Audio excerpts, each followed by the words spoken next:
నమస్కారం. మనలో చాలామందికి తెలియని ఒక గొప్ప వ్యక్తి గురించి ఈరోజు మనం మాట్లాడుకుందాం. ఆయన మన దేశంలో పుట్టలేదు, మన వంశానికి చెందినవారు కాదు. కాని మన తెలుగు భాషను బహుశా మనలో చాలామంది కంటే కూడా అద్భుతంగా మాట్లాడారు. అంతేకాదు, తన జీవితం మొత్తం మన తెలుగు ప్రజల కోసమే ధారపోశారు. ఆయన పేరే షార్కీ. ఇది జరిగి దాదాపు 200 సంవత్సరాలవుతోంది. అయినా సరే తెలుగు నేలపై ఆయన వేసిన ముద్ర ఇప్పటికీ చెరిగిపోలేదు. ఇది ఒక జీవిత చరిత్ర మాత్రమే కాదు, ఒక భాష పట్ల, ప్రజల పట్ల ఒక మనిషికి ఎంత అంకితభావం ఉండగలదో చెప్పే ఒక గొప్ప కథ. పదండి, ఆయన అద్భుతమైన కథలోకి ప్రయాణం చేద్దాం. ఇదిగో, ఇదే ఆ పుస్తకం, షార్కీ జీవిత కథ. దీని కవర్ పేజీ మీదే ఒక వాక్యముంది చూశారా? అది చదివితే చాలు మనకు ఆశ్చర్యం వేస్తుంది. షార్కీ ఒక ఆంగ్లో ఇండియన్. అయినా సరే ఆయన తెలుగు మాట్లాడుతుంటే సాక్షాత్తూ మన తెలుగు పండితులే నోరెళ్లబెట్టేవారట. ఒక్కసారి ఆలోచించండి, అసలదెలా సాధ్యం? వేరే సంస్కృతికి చెందిన ఒక వ్యక్తి మన భాషను అంతలా ఎలా సొంతం చేసుకోగలిగాడు? దాన్ని తన సేవా జీవితానికి ఒక బలమైన పునాదిగా ఎలా మలుచుకున్నాడు? ఈ ప్రశ్నలే మనల్ని ఈ కథలో మరింత లోతుకు తీసుకెళ్తాయి. సరే, మన ఈ ప్రయాణంలో షార్కీ గారి జీవితంలోని 5 ముఖ్యమైన దశలను చూద్దాం. ముందుగా ఆయన నేపథ్యం గురించి తెలుసుకుని ఆశ్చర్యపోతాం. ఆ తర్వాత ఆయన ప్రయాణం ఎలా మొదలైందో చూద్దాం. అక్కడినుంచి ఆయన సేవా జీవితంలోకి అడుగుపెట్టి ఆయన చేసిన పనుల గురించి, ఆయన ప్రభావం గురించి, చివరగా ఆయన మనకు వదిలి వెళ్లిన గొప్ప వారసత్వం గురించి మాట్లాడుకుందాం. మొదటి భాగం, ఒక ఆశ్చర్యకరమైన పరిచయం. ఎందుకంటే షార్కీ కథలో మనల్ని అందరికంటే ఎక్కువగా ఆకట్టుకునేది ఆయన బ్యాక్గ్రౌండే. ఆయన ఎవరు, ఎక్కడ్నించి వచ్చారు, ఆయన ఏ మార్గాన్ని ఎంచుకున్నారు, ఇవి తెలిస్తేనే ఆయన ఎంత గొప్పవారో మనకు పూర్తిగా అర్థమవుతుంది. ఇందాకనుకున్నాం కదా, షార్కీ ఒక ఆంగ్లో ఇండియన్ అని. అంటే ఆయన వంశంలో భారతీయ మూలాలు, బ్రిటిష్ మూలాలు రెండూ ఉన్నాయన్నమాట. మరి ఆ రోజుల్లో అంటే 19వ శతాబ్దంలో ఇలాంటి నేపథ్యం ఉన్నవాళ్లు చాలా వరకు వెస్టర్న్ లైఫ్ స్టైల్ని ఎంచుకునేవాళ్లు. నిజానికి అదే వాళ్లకు చాలా సులభమైన దారి కూడా. కానీ మన షార్కీ మాత్రం అలా కాదు. ఆయన దారే వేరు. ఆయన మన సంస్కృతిని, అందులోనూ ముఖ్యంగా మన తెలుగు భాషను ప్రాణం కంటే ఎక్కువగా ప్రేమించారు. తన జీవితాంతం తెలుగు వాళ్ల మధ్య, వాళ్ల భాష మాట్లాడుతూనే బ్రతకాలని గట్టిగా నిర్ణయించుకున్నారు. ఈ ఒక్క నిర్ణయమే ఆయన్ని ఆనాటి ప్రజలందరిలో ప్రత్యేకంగా నిలబెట్టింది. అవును, ఇంతటి అసాధారణమైన నిర్ణయం తీసుకున్నారు కదా. మరి ఆ వ్యక్తి ప్రయాణం ఎలా మొదలైంది? ఆయన బాల్యం ఎలా గడిచింది? అసలు మన తెలుగుగడ్డ మీదకు అడుగుపెట్టడానికి దారితీసిన పరిస్థితులేంటి? అవన్నీ ఇప్పుడు చూద్దాం. ఈ 3 తేదీలు ఆయన జీవితాన్ని మలుపు తిప్పిన 3 కీలకమైన ఘట్టాలు. 1813లో ఆయన తండ్రి స్కాట్లాండ్కి చెందినవారైనా షార్కీ పుట్టింది మన భారతదేశంలోనే, ఇక్కడి మట్టిలోనే పెరిగారు. తర్వాత 1821 ఆయన చదువు మొదలైంది ఇక్కడే. అది ఆయన భవిష్యత్తుకు చాలా బలమైన పునాది వేసింది. ఇక 1843 ఆగస్టు 23 ఈ తేదీ చాలా ముఖ్యం.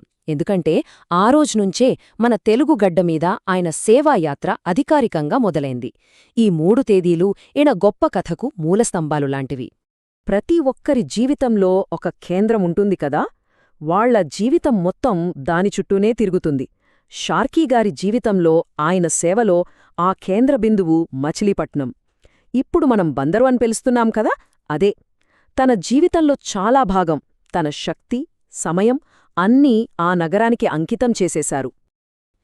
ఇది వాళ్లకు ఏదో ఉద్యోగంలాంటిది కాదు, అదే వాళ్ల జీవిత లక్ష్యం. షార్కీ తన భార్యతో కలిసి మచిలీపట్నం ప్రజల సేవకే కట్టుబడ్డారు.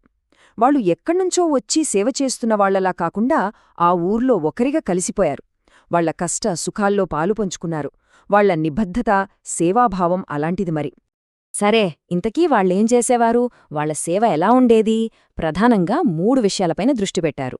మొదటిది, ప్రజలతో వాళ్ల సొంత భాషలో, అంటే మన అనర్గళమైన తెలుగులో మాట్లాడటం. ఇది కేవలం భాష మీద పట్టుకాదు, అది మనుషుల మనసులను కలిపే ఒక వారధి. రెండవది, చదువు.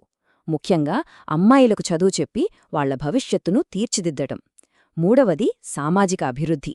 అంటే వాళ్లు చేసింది కేవలం మతపరమైన సేవే కాదు, ప్రజల జీవితాలను అన్ని విధాలుగా బాగుచేసే ఒక సంపూర్ణమైన సేవ.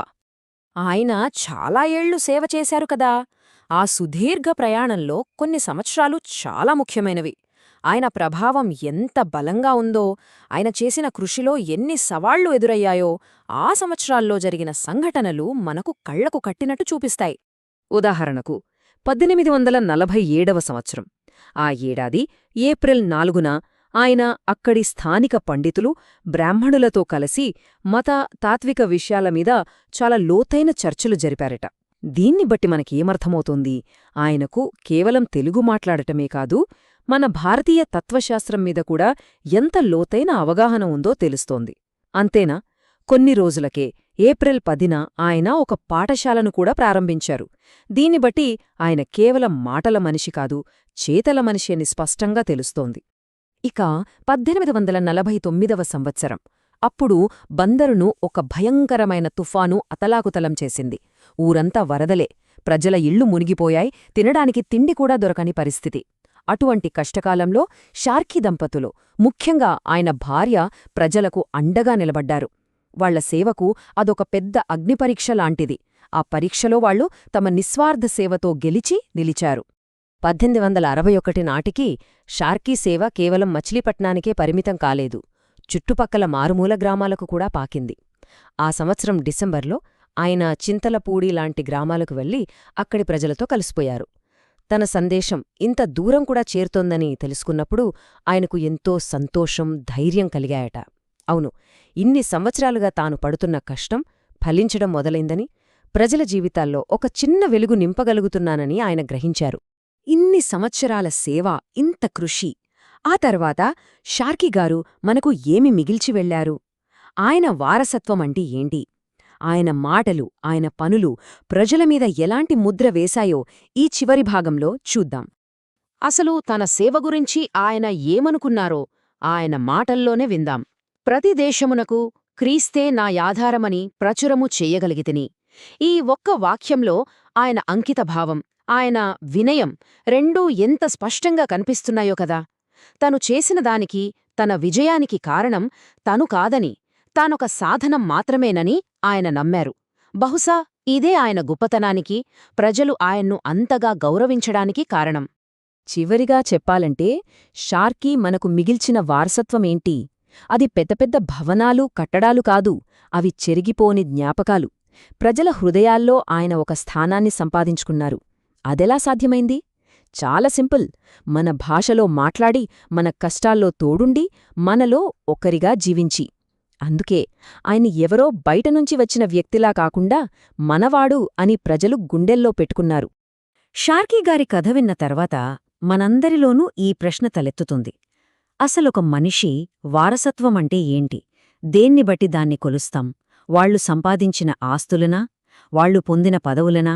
లేక వాళ్లు ఇతరుల జీవితాల్లో తీసుకొచ్చిన మంచి మార్పునా?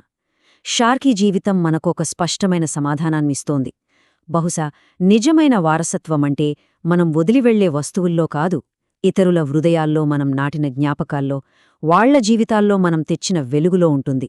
దీని గురించి ఒకసారి ఆలోచిద్దాం.